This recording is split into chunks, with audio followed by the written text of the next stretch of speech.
Hello friends, welcome to my channel English Notes. Today's topic of my notes is The Mayor of Casterbridge as a tragic novel by Thomas Hardy. So let's start.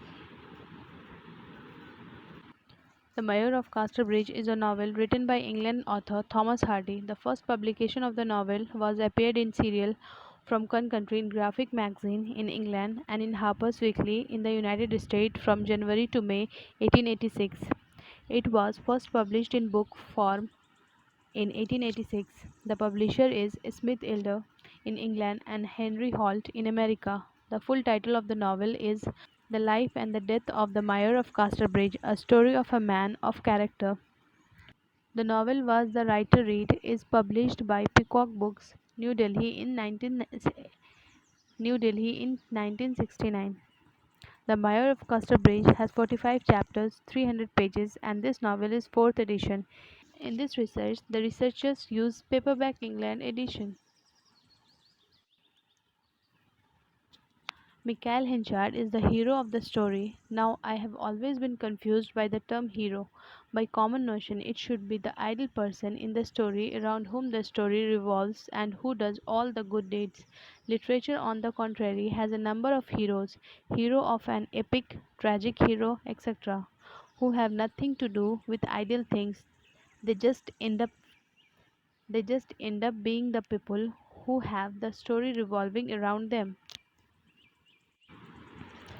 In the novel Mayor of Casterbridge, we see Henchard being the center of every activity. He is not at all a good man, but a moral one. There is Donald Farfrae, who is the handsome and is the embodiment of goodness, for he tries to help Henchard even when Henchard tries to harm him. But we see Henchard stealing our attention every time, and that I think is the biggest quality of the hero. Without any grain of doubt or tragedy aims at the catharsis or the purgation of feelings with pity and awe. According to Aristotle, a tragedy depicts the fall of a man of high status. This person of high status suffers from some flaw in character, and this flaw causes his downfall. Shakespearean tragedies to portray the downfall of the man of high position. These two, the tragic hero suffers from a flaw which brings about the doom and disaster. In modern times, however, the concept of tragedy has undergone a spectacular change, and the high status, social and otherwise, has lost its relevance. Nowadays, a person of ordinary background is given the heroic treatment, and Hardy proves a pioneer in this respect.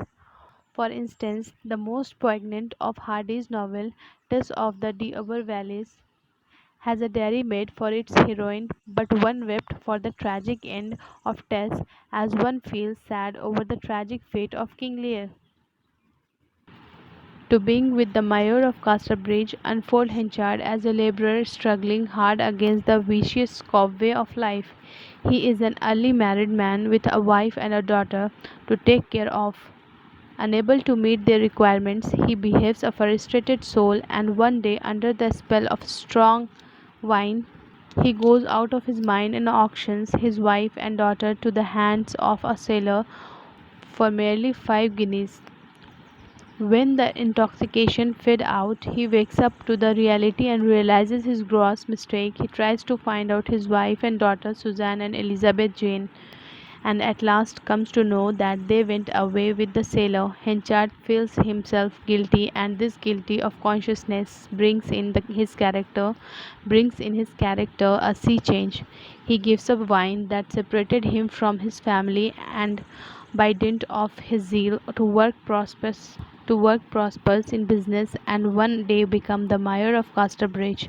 Now he commands social status and wide acclaims. But as happiness is the occasional episode in the general drama of pain, his intrinsic weakness, rashness, egoism, and self assertive nature bring a new train of tragedies to him. To a great extent, his agonist suffering and misfortune reminds us of Shakespeare's tragic heroes.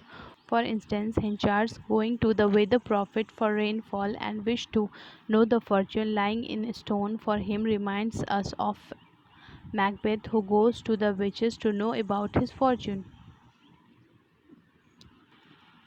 The artistic way in which Hardy presents the tragic end of Henchard through a simple narrative is also reminiscent of the Greek practices of who are neither all flawless nor a blameless. No doubt Henchard has all the virtue of a tragic hero, but his weakness, ingrained in mature causes his ruin. So the Mayor of Casterbridge is embellished with all the essential ingredients of a tragedy. The last three paragraphs, which are full of detail and philosophical observation, are like the chorus ending of various Greek plays. To cap it all, the Mayor of Casterbridge starts a traditional tragedy in line with Oedipus, King Lear, and Hamlet. Shakespeare's tragic heroes suffer most often because character is destiny, enchant to receive the price of his inherent weakness. Other reasons like fate and chance contribute to this weakness. In a word, Hardy's coming close to Shakespeare portray the character as themselves responsible for their tragedies and unhappiness they come to meet in life.